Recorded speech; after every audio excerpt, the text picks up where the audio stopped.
there, I'm Dr. Amelia Fay. I'm the Curator of Anthropology and the HBC Museum Collection here at the Manitoba Museum. And today I wanted to chat with you a little bit about relationships. So the Manitoba Museum, like many museums, builds relationships with lots of different individuals in various areas of the museum. And sometimes these are for specific projects, other times they're for an exhibit, but sometimes they're really long-standing. So today I wanted to kind of give a little shout out and a little highlight to one of our Manitoba Museum rock stars, Jennine Krauchi, and her late mother, Jenny Meyer. The museum has had an incredibly long relationship with the family, predating, even my time here and other curators, and it's been really wonderful to see. And you can see their presence downstairs in our galleries. If you love that Métis kitchen that's in our Parklands gallery, you can thank Jennine and her mom Jenny for the inspiration into how that whole exhibit came together. But even up in our collections. So I pulled out 3 really beautiful belongings here that were all made by Jennine and her mom that came into our museum collection. One that's way back here is a dog blanket. We have actually a lot of requests for dog blankets lately. Sometimes they're called tuppies. These would be used to decorate dogs as they enter and exit fur trading posts. They often have these bells which have a good sound.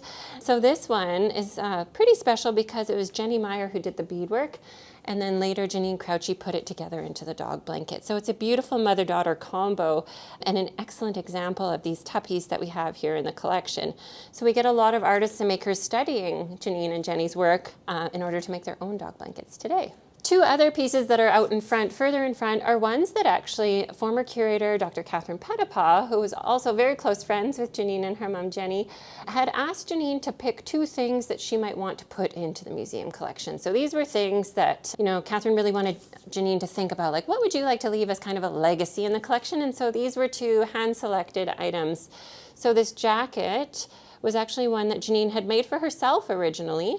And you can see it's on the most beautiful, you can't feel it, but it's the most beautiful soft hide with this incredible beadwork down the front and on the cuffs and of course the back. It's absolutely stunning beadwork and a really great example of Jennine's style. She is one of the most renowned beadwork artists from Manitoba, and we are so lucky and honored that she shares her gifts and talents with us.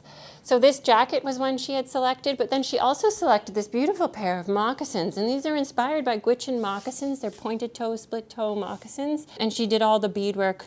And again, you can see it on both the vamp and the toe and the cuff. They're just a really exquisite example where she took inspiration from another culture to help make these ones to come together. So these are just a few of the beautiful belongings that are credited and made by Jennine Krauchi. And if you'd love to see some on display, again, if you look in the Métis kitchen, you will see a valance. And if you look closely at that valance, that's one that Jennine made. You can also enjoy Jennine's works at many galleries across the country. She is really a prominent artist and one to be celebrated every day.